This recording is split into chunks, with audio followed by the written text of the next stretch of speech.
I was the one who stayed and fixed everything, while she cheated and took me for granted. Until I walked away and left her to face the silence she never understood. The steak was still bleeding on my plate when she said it. Apologize or leave. It wasn't a scream, not a plea, just a verdict, like I was on trial in my own damn kitchen. The same kitchen I retiled with my own 2 hands when Blake accidentally put a chair leg through the floor last Christmas. The same table I built from salvaged walnut the year Dylan graduated and couldn't stop crying because his dad didn't show up again. I looked around, fork in hand. Dylan was picking at his potatoes like he hadn't heard a word. Blake chuckled, mouth full. Come on, Greg, don't start this rent talk again. You sound like an eviction notice. I didn't laugh. I wasn't joking. 6 months he's been out of college, drinks my beer, uses my tools, doesn't work, doesn't pay. He has a $1,000 gaming chair in the room I used to read bedtime stories in. And Cheryl? Cheryl looked at me like I was a stranger trying to discipline someone else's dog. You don't talk to my boys like that, she said again, slow and sharp. Apologize or leave. 60 years old, fought 2 wars, missed the birth of my nephew to fix a downed radar station during a typhoon. Raised these 2 like they were my own when their real dad mailed postcards twice a year and forgot birthdays. I taught Blake how to drive. I stayed up with Dylan when he had that flu that scared us all. I paid for braces, college applications, fender benders. I signed checks in silence, fixed leaks before anyone noticed they were wet, and now I'm disposable, a guest overstaying his welcome. I looked at Cheryl, her lips tight, her eyes glassy but cold. For the first time in 22 years, I realized she had an exit plan. I just hadn't read the fine print. So I stood up, put the fork down gently on the plate, meat untouched, juice spreading like a crime scene, and I walked toward the sliding glass door. I saw Cheryl's eyebrow twitch, waiting for me to say something to make it dramatic. But no words, no plea, no door slam. Just the slow click of my boots across the tile, the whisper of the screen door, and the sound of them not following. Outside, the wind smelled like burnt leaves and distant rain. I walked to the truck, got in, and started the engine. It was quieter than I expected, like the world had already moved on. I didn't take a suitcase, didn't pack a bag, because you don't pack when you're not leaving. You just go. The driver's seat creaked under me like it remembered more than it should. Same truck I used to haul Blake's first bike when he cried because it had the wrong color spokes. Same truck that carried Cheryl's mom to her dialysis appointments after her stroke. Same truck I drove to every hardware store within 50 miles trying to find the exact tile Cheryl wanted for the upstairs bathroom because cream and ivory are apparently not the same thing. I parked it by the lake, the one with the crooked dock and the broken bench we never fixed. The one where I taught both boys how to bait a hook, even when they were too squeamish to touch the worms. Blake caught his first bluegill here. Dylan cried when we had to toss his back. I stayed up nights sanding new rods, watching YouTube videos on casting techniques just to keep their attention when they started preferring iPads to fishing lines. Now the lake was quiet, still, like it was waiting for me to say something. But I had nothing left to say. I leaned the seat back, folded my arms, and stared at the roof of the cab. Above me, old receipts fluttered from the visor. One from a gas station just outside Wichita, where Blake threw up chili dogs in the back seat. One from a roadside diner Cheryl swore had the worst eggs in human history, but she finished the whole plate anyway. I could have gone to a hotel, had the cash, but that would have felt like checking into a punishment. This wasn't punishment, this was clarity. I let the engine idle for a while, not sure why. Maybe to pretend I still had somewhere to be. Maybe because silence felt like surrender. I didn't sleep much. Every time I closed my eyes, I saw them. Cheryl folding her napkin like she was tidying up the scene of a crime. Blake smirking. Dylan avoiding eye contact like a coward dressed in loyalty. My ribs felt tight, like someone had cinched a belt around my chest and forgot the buckle. I wasn't angry, that was the worst part. Anger would have made sense, given me fuel. But all I felt was this dull, heavy absence. Like my name had been erased from their story, and I'd only now noticed the blank page. At 5:42 a.m., a squirrel jumped on the hood, scared the hell out of me. I laughed. First real laugh since the night before, short and bitter. I watched it stare at me for a beat before scurrying away. Then I put the truck in gear, didn't look back, didn't check the mirror, didn't touch my phone. North felt like the only direction that wasn't backwards. The farther I drove, the more it hit me I didn't leave defeated. I left because it was the first time I realized I was the only one who ever stayed. Cheryl didn't even look up from her phone that night when I walked out. I mean, she thought it was one of my little cooling-off walks, like I was some moody retriever who needed to sniff trees until I calmed down. She put her fork down, wiped the corner of her mouth and said, "He'll be back once he realizes he overreacted." Matter of fact, like I was just taking out the trash and got lost on the way back. Blake laughed. "He'll crawl back by Friday. He always does." Dylan didn't say anything, just refilled his glass, eyes on the fridge like the conversation was an awkward TV rerun he'd already seen too many times. The audacity. See, this is what happens when you teach people that dependability is just your default. They mistake it for obedience. Monday morning came, my side of the bed was still untouched. Cheryl made it without a second thought, tied hospital corners like she was erasing evidence.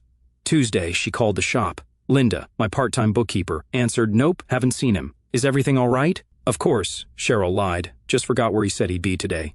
She didn't mention the dinner, the ultimatum, the sound of a man choosing silence over servitude. By Wednesday, Blake had commandeered my recliner, feet up, controller in hand, mouthful of chips. "Maybe you just needed a break from your nagging," he muttered, not even looking at his mother. Cheryl didn't correct him. She was too busy checking her phone again and again. Thursday afternoon, she called my brother in Arizona. "Is Greg with you?" A pause then, "Should he be?" She didn't answer that. By Friday, the air was different, stale. The silence wasn't quiet anymore. It had started to buzz, to echo. She opened the garage and looked at the corner where I kept my toolbox. Gone. That's when she noticed the dust. I hadn't just left. I'd removed things carefully, intentionally. No mess, no anger, just absence. She called the hospitals next, gave them my name. Then the sheriff's department. Nothing. No accidents reported, no John does, no missing person report, because she still wasn't ready to admit I was missing. That would make it real. Friday night, Dylan came home to find her at the dining table, staring at her phone like it owed her answers. Still nothing. She didn't respond. He walked to the fridge, pulled out a beer, twisted the cap, and said, "You really think you just bailed over rent?" She blinked, looked at him like he was a stranger. "It wasn't about rent," she said quietly. It wasn't, but she didn't know what it was about because she had never really listened. Greg was the noise behind the scenes, the working parts, the shadow you assume is the wall until it's gone, and you realize it held up everything. Saturday morning, she checked my location history. It hadn't updated since the moment I walked out. She tried calling again, straight to voicemail. She left a message. "Greg, enough is enough. Come home." She didn't delete it afterward. She listened to it again, and that was the first crack in her voice, because it was the first time she realized I wasn't bluffing. I was gone. The town wasn't on the way to anything. You had to mean to get there. A stretch of broken blacktop that led to a single gas station, one bar that still sold cigarettes behind the counter, and a mechanic's garage that hadn't changed its signage since 1984. Perfect. I parked across the street and stared at the rusted sign swaying in the wind, Al's Repair and Welding. My father used to bring me here in the summers when I was 10. I remember the smell of grease and burnt toast, the sound of Hank Williams echoing from a dusty old radio perched on a paint-chipped shelf. Al's gone now. His son Rudy runs the place, slower, quieter, missing half his teeth but still sharp behind the eyes. He didn't ask too many questions when I told him I was looking for a place to stay, just sized me up with one squint and said, "Room upstairs, cash only, no noise, no guests." "Perfect," I said. He handed me a key that looked like it belonged in a jail cell and turned back to his carburetor without another word. I like that. The room smelled like WD-40 and old paperbacks. One window, a bed hard enough to reset your spine, a chair that wobbled, a fridge that hummed louder than a jet engine. I unpacked my duffel, 2 shirts, a razor, and a copy of Zen and the Art of Motorcycle Maintenance I hadn't touched since '98. For the first time in decades, I didn't feel responsible for anyone else's comfort. I kept to myself, fixed what I could. Mrs. Dalton, the widow who ran the bakery, wheeled in a busted walker on day 2. Her hands trembled when she asked if I'd take a look. I didn't ask for money, just nodded, tightened the bolts, cleaned the wheels, greased the hinges. When she came back to pick it up, she left a bag of shortbread and a thermos of coffee next to it. No note, no small talk. It became a rhythm. A retired vet's mower wouldn't start. A kid's BMX had a bent rim. An old man wheeled in a broken fishing reel with more hope than sense. I said little, worked quietly, took payment in the form of sandwiches, apple pie, or just the rare nod of respect that came from men who'd buried too many friends to waste words. No one asked about my past. No one cared about where I came from or why I limped when it rained, or why I sometimes sat by the shed for hours without moving. I wasn't Greg the stepdad, Greg the fix-it guy, Greg the one who always knows where the duct tape is. I was just G, according to Rudy, who didn't bother remembering full names anymore. I like that too.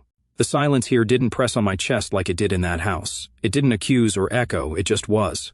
I sat behind the garage most evenings, legs stretched out, coffee in hand, watching the sun melt behind the trees. I didn't turn on my phone, didn't check the news, didn't check the weather. I just waited for the stars to remind me I still existed. I slept better, dreamed less. There was no calendar on the wall, just a clock that ran slow. I didn't fix it. Some things I've learned are better when they don't run on someone else's time. Cheryl didn't panic at first. That would have required vulnerability, and Cheryl doesn't do vulnerable, she does control. She assumed I'd come crawling back after a few days of cooling off in a motel with bad cable and worse coffee. When a week passed and the silence stayed thick, she went to plan B, appearances. She started small, called her sister in Oregon under the pretense of just checking in, slipped in a casual, "By the way, you haven't heard from Greg, have you?" "Nope," her sister said, chewing something. "Why?" Cheryl mumbled something about a fishing trip, a spontaneous one, he just needed space. The next day she called Dan, the guy who ran the local VFW. He hadn't seen me since the Christmas raffle. Same with Bob and Mara, our neighbors who once begged me to fix their furnace at 2 a.m. when Blake was still in diapers. Each call tightened a loop around her neck. She reached out to my old Air Force buddy Paul, the one I drove 3 states for when his wife died. His voice was flat. "If he wanted you to find him, you already would have." She hung up mid-sentence. The thing is, Cheryl never realized that while she was busy being the center of the household, I was the infrastructure. I didn't ask for praise, I just made things work. Now, without me, things stopped working. Dylan tried to run laundry and ended up flooding the downstairs bathroom. Blake burned out a circuit trying to fix the Wi-Fi router. They ordered takeout 4 nights in a row until the delivery guy started calling Blake by name and asking if the old man was ever coming back. Then came the mortgage payment due, no idea where the checkbook was. Then the insurance, the gas bill, the quarterly taxes for the garage. Turns out Greg the Ghost had been the only one keeping the ship from sinking. Cheryl had no login info for the accounts, couldn't access the books for the shop, didn't know the alarm code reset itself every Sunday night unless manually overwritten. It went off at 3 a.m., and cops showed up. By the second week, she opened the junk drawer in the kitchen and just stared. That drawer had always looked like chaos to her. Random screws, paper clips, post-its, keys to things no one remembered. To me, it was a system, and it was gone. Every time she tried to piece something together, find a receipt, locate a manual, remember the damn password to the business email, she ran headfirst into the same wall. Greg did that. And Greg wasn't answering his phone. Blake tried, called once, left a voicemail. "Hey man, if this is some kind of lesson or something, okay cool, we get it, but this is getting out of hand." I bet he rehearsed that. I bet he thought it sounded grown. It didn't. They weren't worried about me. They were worried about the sudden realization that they had no idea how to function without the man they treated like wallpaper. By the 3rd week, Cheryl stood in the garage, staring at the calendar I used to mark oil changes and supplier invoices. She ran her hand over a nail in the wall where my tool belt used to hang. It was small, stupid, but it broke her, because for the first time she realized I didn't forget to take it. I chose to leave it behind, because I wanted her to see what the world looks like without the man who never needed a thank you until now. They used to joke that I was just the wrench guy. Cheryl said it once at a Christmas party, laughing into a glass of Box Merlot. "Greg handles the greasy stuff, I handle the real business." Everyone chuckled. I smiled, poured myself another bourbon, and said nothing. But now, without the wrench guy, the business was bleeding out. Slow, quiet, and unstoppable. It started with a delay in parts. Cheryl couldn't log into the distributor's dashboard. The password had been saved in my head, nowhere else. She called the rep, got sent to voicemail, tried emailing, no reply. Turns out, when you don't pay invoices on time and don't respond with the order codes exactly right, they stop giving you the courtesy calls. Then came the scheduling. I had a system. An old paper calendar in the back office and a sticky note system that looked like chaos but worked better than any software she ever suggested. Cheryl tried digitizing everything once. Spent $700 on a fancy POS system that we never fully set up. I still have the box somewhere. Now appointments overlapped. 2 clients showed up at 9 a.m., one left pissed off, never came back. The next week, a lady called about her Ford Focus that had been sitting in the shop bay untouched for 4 days. She left 3 voicemails. Nobody returned her call. She towed it to another garage, left a 1-star Yelp review. That was the beginning of the exodus. Mr. Reynolds, the old widower with the '78 El Camino, used to bring me lemon bars every Thursday after I rotated his tires. He stopped showing up. Word got around. It turns out, clients don't come for the business. They come for the person behind the counter who remembers their name, their dog's name, and that weird squeaking sound their muffler made since 2016. And me? I was gone. The books, a disaster, receipts shoved in a shoebox. Cheryl tried hiring a part-time accountant. He quit after a week, said the ledgers looked like a ransom note written by a raccoon. His words, payroll bounced once, then twice. Blake, sweet, delusional Blake, thought he could help out by ordering parts himself. Ended up paying double because he clicked a sponsored ad and bought counterfeit alternators from a dropshipper in Vietnam. 3 refunds later, Cheryl banned him from touching the business computer. Dylan offered to step in too, got bored on day 2, said it was too repetitive. I used to get up at 5:30 a.m. every day, drive to the shop, sweep the floors, check the inventory, sharpen the blades on the riding mower I swore we'd replace one day. I knew which clients needed a payment plan and which ones would tip in cash if you fixed the problem fast. I knew which light bulb flickered if the AC kicked on too hard and how to kick the furnace to get it humming again. They didn't know any of that, didn't want to know, until now. By the end of the month, we lost 4 long-time clients. Cheryl was making phone calls with that fake sweet voice she only uses when she's scared, offering discounts, asking for another chance. No one bit. The air in the shop changed. It was always warm when I was there. Old rock music, smell of coffee and coolant. Now it smelled like dust and desperation. And every time someone asked, "Where's Greg?" they'd say, "He's taking some time off." But the way Cheryl's voice cracked on the word off, you could hear it. They didn't know if I was ever coming back. And more importantly, they were starting to realize I had no reason to. It showed up on a Tuesday. Rain tapping the window like an old friend too ashamed to knock. Rudy left it on the workbench next to a broken toaster someone dropped off the day before. "Mail for G?" he said, smirking like it was a joke.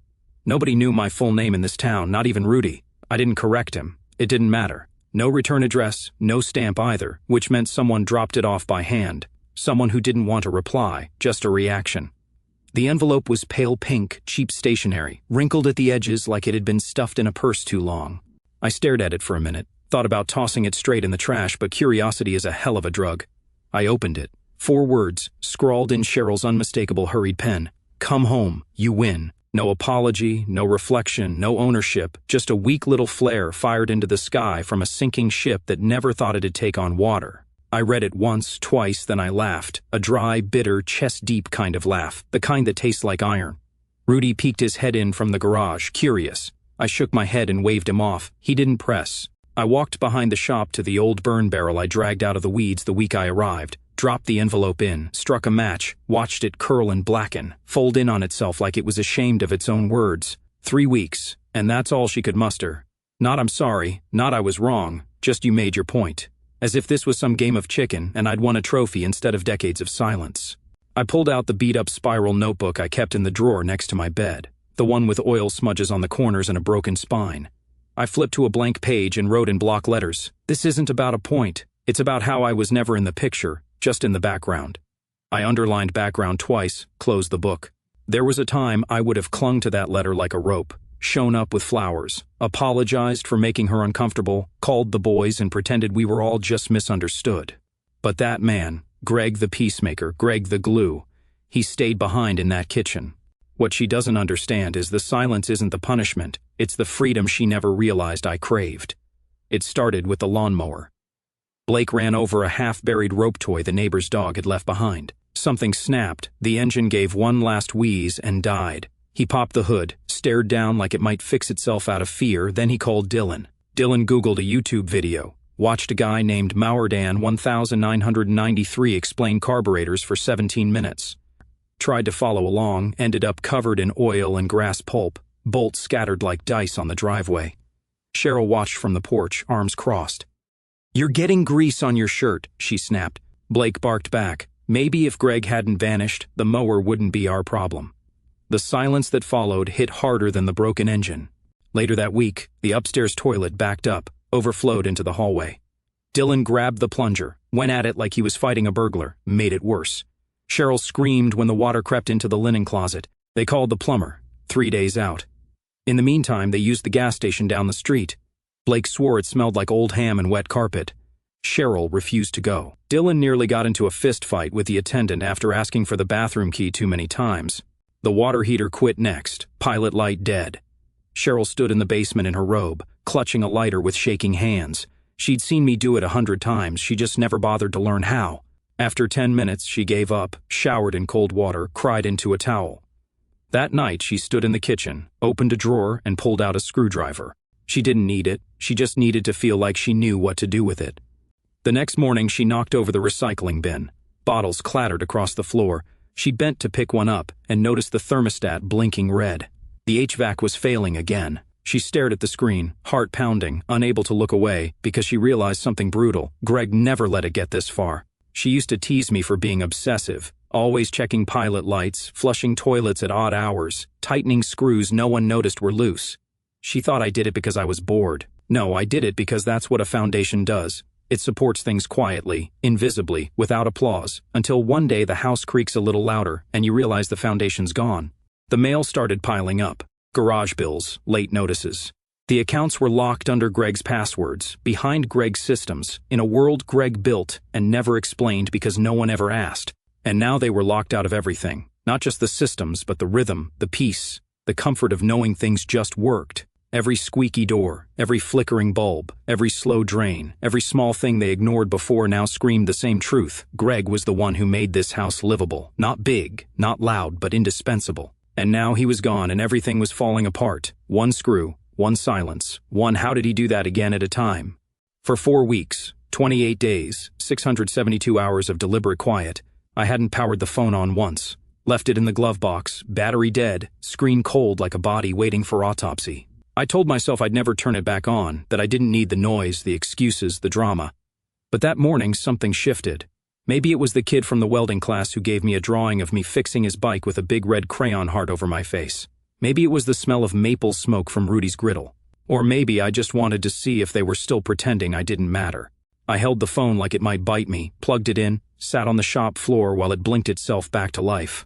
When the screen finally lit up, it staggered under the weight of all of it. 67 missed calls, 31 voicemails, 122 unread texts. I scrolled, Cheryl, Cheryl, Cheryl, Blake, Cheryl, Dylan, unknown, Cheryl. I opened the first voicemail out of morbid curiosity. Blake's voice, seriously, you've made your point, dude. This is getting pathetic. Grow up and come back. We need you at the garage. Click. Second one, Cheryl, tired, irritated. You're being dramatic. This isn't what adults do. You're hurting the boys. Click. Third one, Dylan, quiet. I know I haven't said much, but, we didn't mean to. You just kinda left, man. I guess, just call Mom. Fourth, Cheryl again, different tone this time, shaky. Greg, I was wrong. Please come back. I miss you. The boys miss you. The house doesn't feel right. I don't feel right. Her voice cracked on the word miss, like it cost her something to say it. I didn't delete it, I saved it, not because I needed it, but because she did. The texts were a horror show of passive aggression and desperation. One day she'd send, hope you're okay. The next, grow up. A week later, we don't even know where the septic switch is. Then please, just tell me you're safe. Then I can't sleep. Then please, I'll do anything. I set the phone down on the workbench, let it buzz with another call, let it keep buzzing. I didn't answer, because here's the thing they never understood. This wasn't about silence anymore. It was about the fact that I had finally found a place where I didn't have to raise my voice just to be seen. So no, I didn't reply. I just let them sit in the same quiet they once weaponized against me, and now it was screaming at them. I didn't tell anyone I was coming back. No warning, no grand re-entry, no note taped to a windshield. Just drove. The highway felt smaller somehow, like I'd grown and the world hadn't caught up. I didn't bring bags, just a cup of gas station coffee, and the kind of stillness that comes when you finally decide you owe no one a damn thing. I pulled into the driveway like a ghost revisiting the scene of his own murder. Same cracked concrete, same wind chime missing a note. But the house looked different now, smaller, tired, like it knew it had been exposed. I let myself in. The door still squeaked, always squeaked, but no one had oiled it, not since me. Inside, it was quiet, not peaceful, not welcoming, just empty. Blake was on the couch in a hoodie, a bowl of cereal in one hand, game controller in the other. He looked up, froze, mouth slightly open, like he was watching a deer walk into his living room with a crowbar. "Greg," he said. I didn't answer, didn't even blink, just nodded once, barely, and kept walking. Past the kitchen where the tile I laid by hand was still chipped from Blake's accidental chair stunt. Past the hall closet where I kept the storm gear they probably didn't even know existed. Down the basement stairs, slow and steady, like I was descending into the bones of a life I'd already buried. The workshop light flickered when I flipped it on. The air smelled like dust, dampness, and neglect. My tool chest was right where I left it, though someone had tried to move it. Sloppy scratches on the floor. Idiots didn't even unlock the casters. I opened the drawers, everything still in order, metric on the left, standard on the right, torque wrenches wrapped in rags like they were sacred. I grabbed the whole chest, rolled it to the stairs. Next, I took down 3 framed photos from the pegboard. One of Cheryl from our trip to Acadia before the boys. One of the boys, fishing with me, smiling like they meant it. And one of my father and me, welding sparks behind us, his hand on my shoulder. Lastly, I opened the old army green footlocker under the stairs and lifted out the velvet case with my Air Force medals, still sealed, untouched. No one ever asked about them. I looked around the room one last time, thought about leaving something dramatic, a note, a message, a metaphor, but no, they didn't earn closure. I carried the chest up, one stair at a time. Blake watched from the living room, still frozen, spoon halfway to his mouth, eyes wide, silent. He didn't move, didn't speak. Good. I walked out the front door, didn't slam it, didn't look back. I didn't need to, because this wasn't a goodbye. It was an inventory, and I had just taken everything that ever belonged to me. She came in through the garage, same as always, fumbling with her keys, muttering about traffic, arms full of plastic grocery bags. She didn't notice at first. The hum of the fridge, the flicker of the overhead light I told her would need replacing months ago. The usual rhythm of a house pretending it still had a pulse. Then she saw it on the table, my handwriting on the front of the envelope, neat, unmistakable. She hadn't seen it in weeks. She dropped the bags. One of them split, apples rolled across the floor, a jar of pasta sauce burst near the baseboard, red pooling like something out of a crime scene. But she didn't notice. She just stood there, staring at it like it might vanish if she blinked. Eventually she moved, sat down slowly, as if the chair might reject her. Her fingers trembled as she opened it. Inside, a check made out to her, half the garage's value, cashed out clean, no games, no conditions. Beneath it, the deed to the house, signed over, no lawyers, no loopholes. And at the bottom, one simple note on lined paper, the kind I used to write grocery lists on when we still pretended to be a team. It read, "You said apologize or leave. I chose to remember who I was before I begged to be seen. No signature." She stared at it, then again. The check fluttered from her hand, the deed slid to the floor, and Cheryl, who never cried in front of the boys, who once said grief was just drama in slow motion, collapsed in on herself like a building stripped of steel. She slid off the chair, knees hit the floor, sobbing, not the polite TV version of tears, not a single beautiful drop down one cheek. This was ugly crying, the kind you choke on, the kind that sounds like something feral trying to claw its way out of you. Because she finally understood, I wasn't punishing her. I wasn't asking for forgiveness. I wasn't even angry anymore. I had just removed myself, quietly, completely, and she would never know the exact moment it happened, only that it was long before dinner, long before the ultimatum, long before she thought she had the power to tell me which way the door swung. The shed was no bigger than a 2-car garage, with warped siding and a tin roof that moaned every time the wind changed its mind. Perfect. I put up a hand-painted sign, "Geez, fix it." No frills, no logo, just truth. Within days the locals started showing up.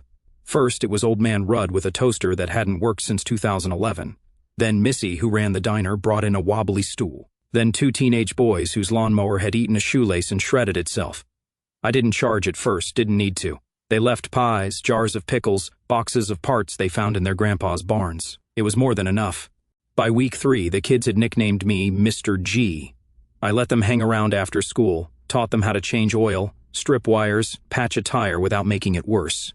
They listened like I was a prophet, not because I was loud, but because I didn't talk just to hear myself.